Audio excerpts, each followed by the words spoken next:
But we're asking for the wrong things. We're just like children that are stubborn. We just want what we want. And then we're like, Allah is not answering my du'as.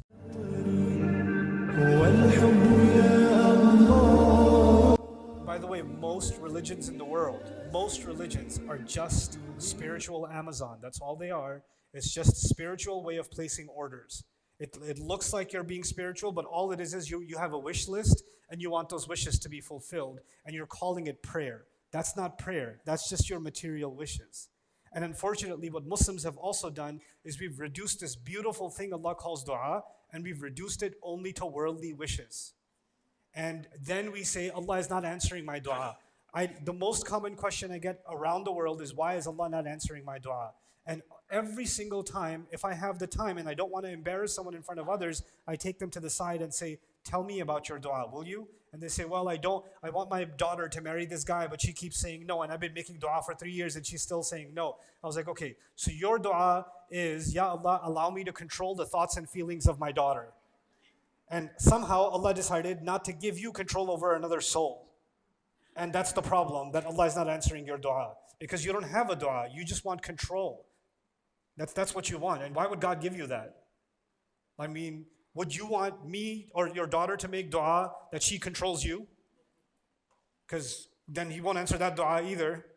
So what have we done? We've turned dua into something very aspiritual. And people hide behind the hadith that says, oh, even ask for a shoelace. You ain't asking for no shoelace, let me tell you. And even people that were asking for a shoelace, the point of that hadith was, when you are in the right path, then every one of your needs will be taken care of by Allah. But we're asking for the wrong things. We're just like children that are stubborn. We just want what we want. And then we're like, Allah is not answering my du'as.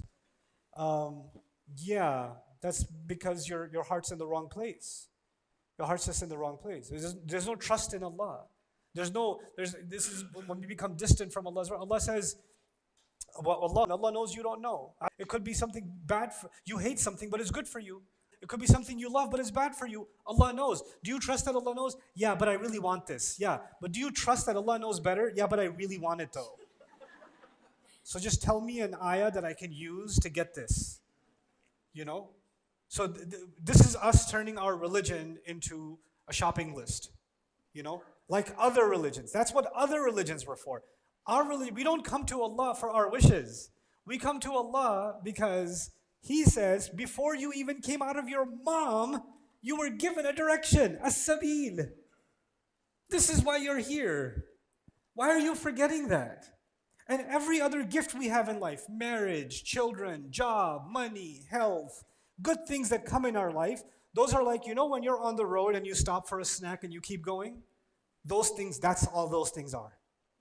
That's all those things are. You're on a journey, you only stop to refuel and you keep going on that journey, and you stop and you keep going on that journey, and if your car breaks down, you get another car, you keep going on that journey. That's this journey in life for the Muslim.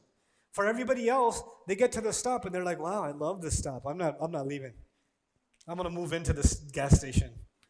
You know, Allah made us for a bigger purpose than that. He made us for a sabil. We get caught up on the side tracks on the road, you know. So anyway, that's something that I thought everybody should be thinking. I should be thinking about, you should all be thinking about. Now, the ruh, it seems, the spiritual intellect, the ruh that was given to us, Allah refers to its processes in the heart, right? So it resides in the heart.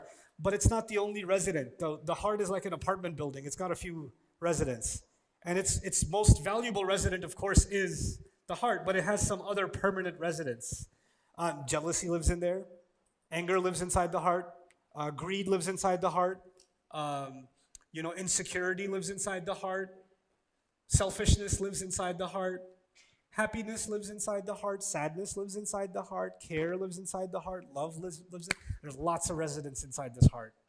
There's lots and lots of them. And the ruh is inside the heart.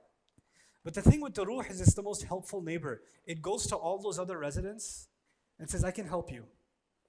I can help you not go crazy. I can manage you. So the ruh is kind of managing all these other wild residents inside. But you know what? Sometimes human beings don't want to listen. Those other neighbors, they don't want to listen to the ruh. They just want to, I'm just angry. But Allah says, no, I'm angry. And then you're now, your heart has surrendered. The building has been given up to one resident, anger. Or it's been given up to another resident, fear. You understand? So the ruh is supposed to be in sort of, it doesn't take over, it doesn't remove all your other emotions, but it keeps them under control. It keeps them manageable. You're supposed to have some anger, you're supposed to have some greed, you're supposed to have all of those things at some level, you're supposed to have all of those emotions. But without the ruh having its strength, by the way, where does the strength of the ruh come from? It comes from it feeding. And what is, it's made of light. So what does it have to feed on? Light, from revelation from Allah.